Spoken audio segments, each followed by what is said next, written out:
అదే RTV app వార్తల్ని క్షణాల్లో చదివే అవకాశం ఉంటుంది. ఒక న్యూస్ పేపర్, ఒక టెలివిజన్ ఛానల్ మీ చేతుల్లో ఎప్పుడూ ఉంటాయి. బాబాసాహెబ్ డాక్టర్ అంబేద్కర్ గారి యొక్క ఆదర్శాలకు ఆశయాలకు కట్టుబడి నా జీవితం అంతా పనిచేసినటువంటి వాడిని. ఆ తర్వాత భారతదేశంలో అంబేద్కరిజాన్ని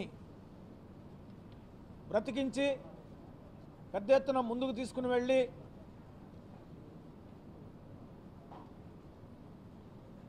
మరో అంబేద్కర్గా పేరొందినటువంటి మాన్యశ్రీ కాన్షీరామ్ గారి దగ్గర నేను 4 సంవత్సరాలు పనిచేసిన విషయం కూడా మీలో చాలామందికి తెలుసు. అంబేద్కర్ వాదినైనటువంటి నన్ను, కాన్షీరామ్ గారి శిష్యుడినైనటువంటి నన్ను 2014లో నాకు దైవ సమానులైనటువంటి శ్రీ నారా చంద్రబాబు నాయుడు గారు రాజకీయాల ద్వారా ప్రజాసేవ చేయటానికి నన్ను ప్రోత్సహించి అవకాశం ఇచ్చారు. వారికి నేను ఎప్పుడు కూడా రుణపడి ఉంటాను అని చెప్పి ఈ సందర్భంగా నేను తెలియజేస్తున్నా. ఆంధ్రప్రదేశ్ రాష్ట్రం ఏర్పడిన తర్వాత ఈ రాష్ట్రానికి తొలి సాంఘిక గిరిజన శాఖ మంత్రిగా నాకు అవకాశం ఇచ్చి సమర్థవంతంగా చిత్తశుద్ధితో పేదలకు సేవ చేయడానికి కూడా చంద్రబాబు నాయుడు గారు నాకు అద్భుతమైనటువంటి అవకాశం ఇచ్చారు. ఆయనకు నేను మరొకసారి కృతజ్ఞతలు తెలియజేస్తున్నా. అయితే దురదృష్టవశాత్తు కొన్ని కారణాల వల్ల తెలుగుదేశం పార్టీలో నేను కొనసాగలేకపోయాను. అందుకు నేను ఎప్పుడు కూడా బాధపడుతూ ఉంటా. ఆ తర్వాత కూడా అనేక సార్లు చంద్రబాబు నాయుడు గారి యొక్క నాయకత్వంలో పనిచేయాలని ప్రయత్నం చేశాను. కానీ దురదృష్టవశాత్తు విజయం కాలేదు.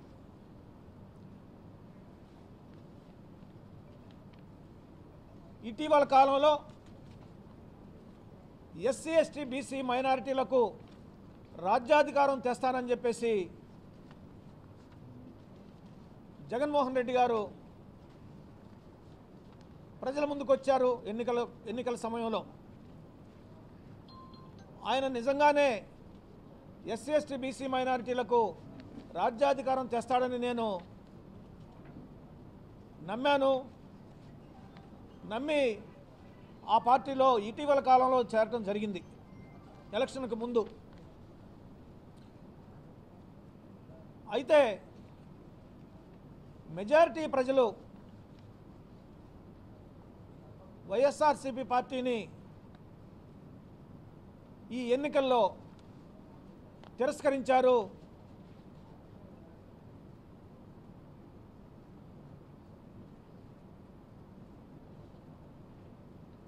ఎస్సీ ఎస్టీ బీసీ మైనారిటీలు కూడా జగన్మోహన్ రెడ్డి గారిని సొంతం చేసుకోలేదు. ఇదంతా భ్రమని చెప్పేసి ఆ తర్వాత తెలుసుకోవటం జరిగింది.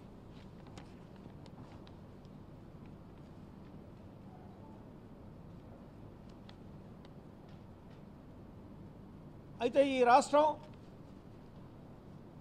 అభివృద్ధి జరగాలి అంటే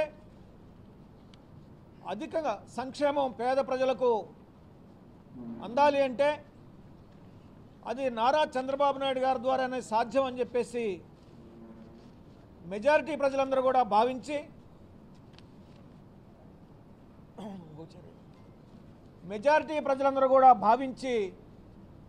పెద్ద ఎత్తున తెలుగుదేశం పార్టీకి ఓట్లు వేసి చారిత్రాత్మక ఘన విజయాన్ని సాధించి పెట్టారు. ఈ చారిత్రాత్మక ఘన విజయం నభూతో నభవిష్యత్.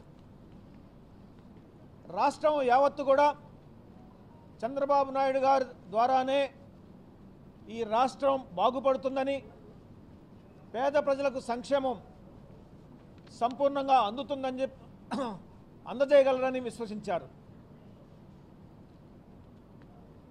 తెలుగుదేశం పార్టీ, జనసేన, బీజేపీల కూటమికి పెద్ద ఎత్తున ఓట్లు వేసి కనీ విని ఎరుగని రీతిలో విజయాన్ని సాధించి పెట్టారు.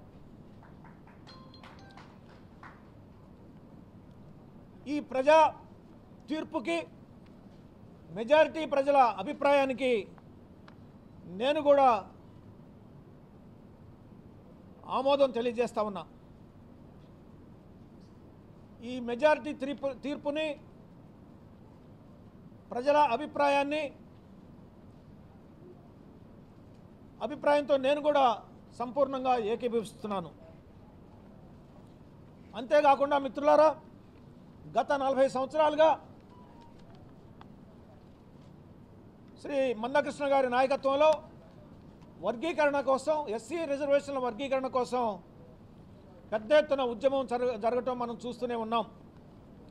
ఈ సుదీర్ఘమైన చారిత్రాత్మకమైన 40 సంవత్సరాల ఎస్సీ వర్గీకరణ ఉద్యమం చివరి దశకు వచ్చిందని చెప్పేసి నేను భావిస్తున్నా. కేంద్రంలో నరేంద్ర మోడీ గారు, రాష్ట్రంలో శ్రీ నారా చంద్రబాబు నాయుడు గారు ఎస్సీ వర్గీకరణకు సానుకూలంగా ఉన్నారన్న విషయం మనకు తెలిసిందే. నరేంద్ర మోడీ గారు, మందకృష్ణ గారు ఏర్పాటు చేసినటువంటి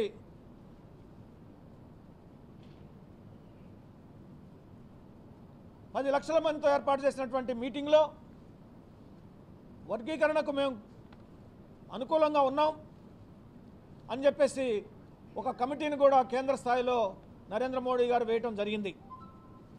చంద్రబాబు నాయుడు గారు కూడా ఎలక్షన్ల ముందే ఎస్సీ వర్గీకరణ కోసం చిత్తశుద్ధితో తెలుగుదేశం పార్టీ కృషి చేస్తుందని చెప్పేసి కూడా ప్రకటించడం జరిగింది. ఈ ఎస్సీ రిజర్వేషన్ వర్గీకరణ ఏదైతే ఉందో, ఈ వర్గీకరణ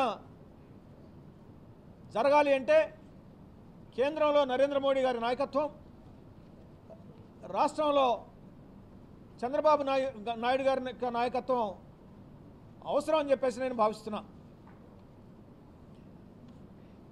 ఈ సుదీర్ఘమైనటువంటి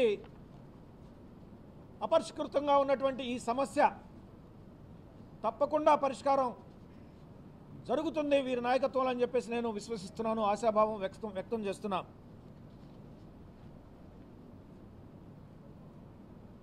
ఈ కారణాల వల్ల నేను వైఎస్ఆర్సీపీ పార్టీకి రాజీనామా చేయడం జరుగుతుంది.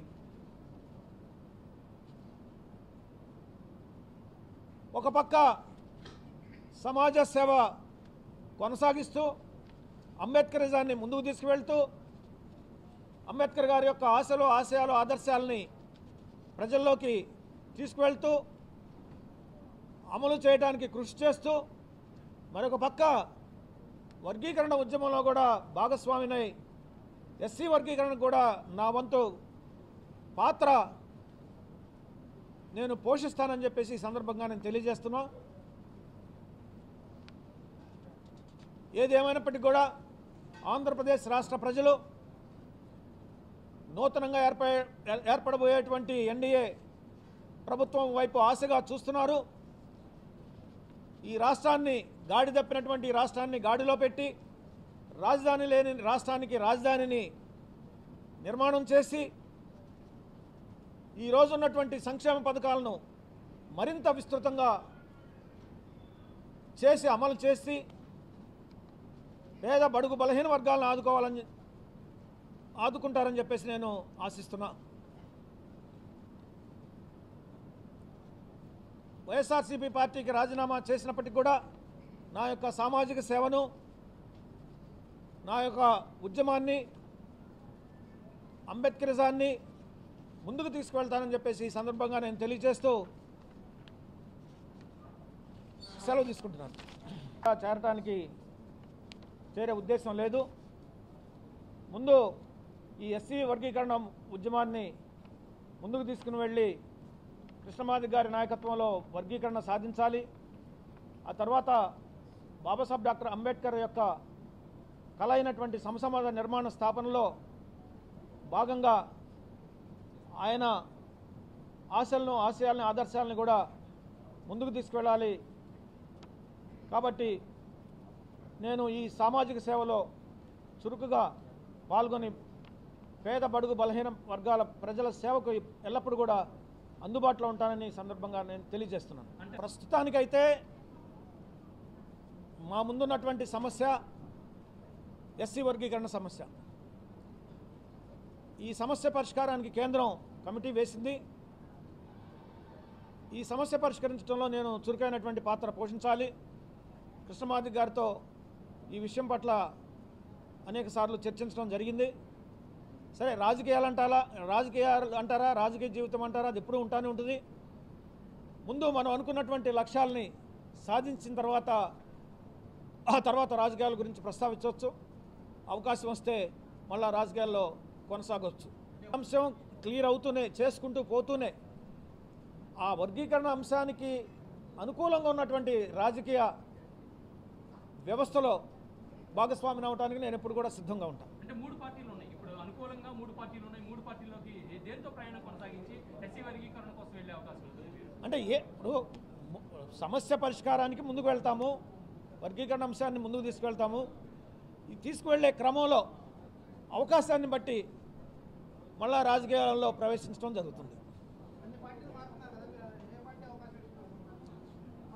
ఇప్పుడు ఏ పార్టీ అయితే నా నాయకత్వం, నా యొక్క సమర్థత, నా యొక్క అనుభవం, నాకున్నటువంటి నిబద్ధత ఎవరికైతే అవసరమో వాళ్ళు తప్పకుండా నా సేవలు వినియోగించుకోవచ్చు. మరిన్ని వీడియోస్ కోసం ఛానల్ ని సబ్స్క్రైబ్ చేయండి. లేటెస్ట్ అప్డేట్స్ కోసం వాట్సాప్ ఛానల్ ని ఫాలో చేయండి. అండ్ లింక్ డిస్క్రిప్షన్ లో ఉంది.